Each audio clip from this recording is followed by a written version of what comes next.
دولت خانے میں آج میلاد ہے، تو آپ کے ذہن میں کیا آتا ہے کہ بھئی یہاں پہ ایک مجلس ہوگی، اس میں اللہ اور اس کے رسول کا ذکر کیا جائے گا؟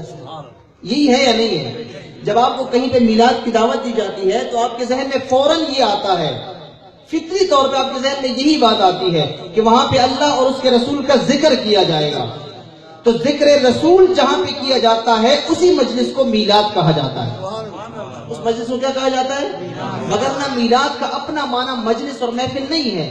میلاد عربی زبان کا لفظ ہے اور میلاد کا معنی ہے جائے پیدائش یا وقت پیدائش، پیدا ہونے ولادت کے وقت کو یا ولادت کی جگہ کو میلاد کہا جاتا ہے۔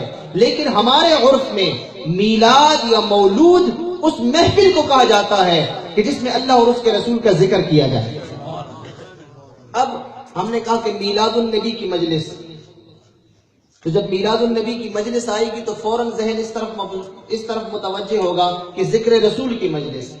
اسی میلاد النبی کو اللہ تبارک و تعالی نے عالم ارواح میں سب سے پہلے قائم کیا۔ اب ہم اپنی شان اور اپنی استطاعت کے مطابق میلاد مناتے ہیں، اللہ تبارک و تعالی نے اسی ذکر رسول کو اپنی شان کے مطابق عالم ارواح میں منعقد کیا۔ اور پھر یاد رکھیے، ہم سال میں ایک مرتبہ ذکر رسول کی مجلس قائم کرتے ہیں، ایک مرتبہ۔ جناب یہ سلطان بری صاحب جو ہیں، اب سال میں ایک مرتبہ، ہم پچھلے سال بھی غالباً یہی آئے تھے، ملاقات ہوئی تھی، ایک سال بعد ہماری ملاقات ہوئی۔ اس سال کے درمیان میں غالباً یہاں پہ اور کوئی میلاد کی مجلس نہیں ہوئی ہوگی، ٹھیک ہے؟ سال میں ایک مرتبہ سلطان بری صاحب نے میلاد منعقد کیا، ایک مرتبہ سال میں۔ اس پہ بھی کئی اعتراضات ہوئے، بھئی یہ کہاں سے ثابت ہے؟ کس صحابی نے میلاد منایا تھا؟ یہ کہاں سے کر رہے ہیں؟ کوئی کہتا ہے بدعت ہے، کوئی کہتا ہے یہ خرافات ہے، کوئی کیا مختلف جو ہے وہ چیزیں اس کو منسوب کی جاتی ہیں۔ باہر کہتے ہم سال میں ایک مرتبہ میلاد کرتے ہیں اور ہمیں جو ہے وہ تانے دیے جاتے ہیں، ہمیں جو ہے وہ ہدف بنایا جاتا ہے۔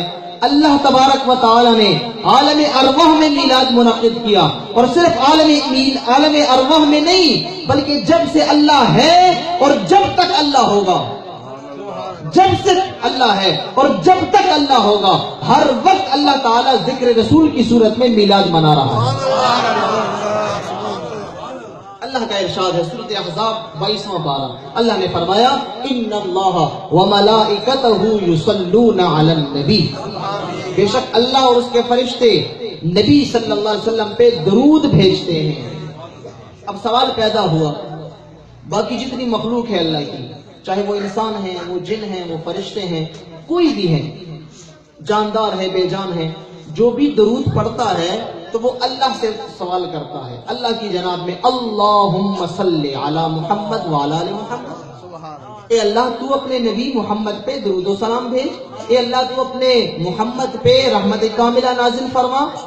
ہمارا درود یہ ہے، فرشتوں کا درود یہ ہے، جنات کا درود یہ ہے، جانوروں کا، جاندار اور بے جان چیزوں کا درود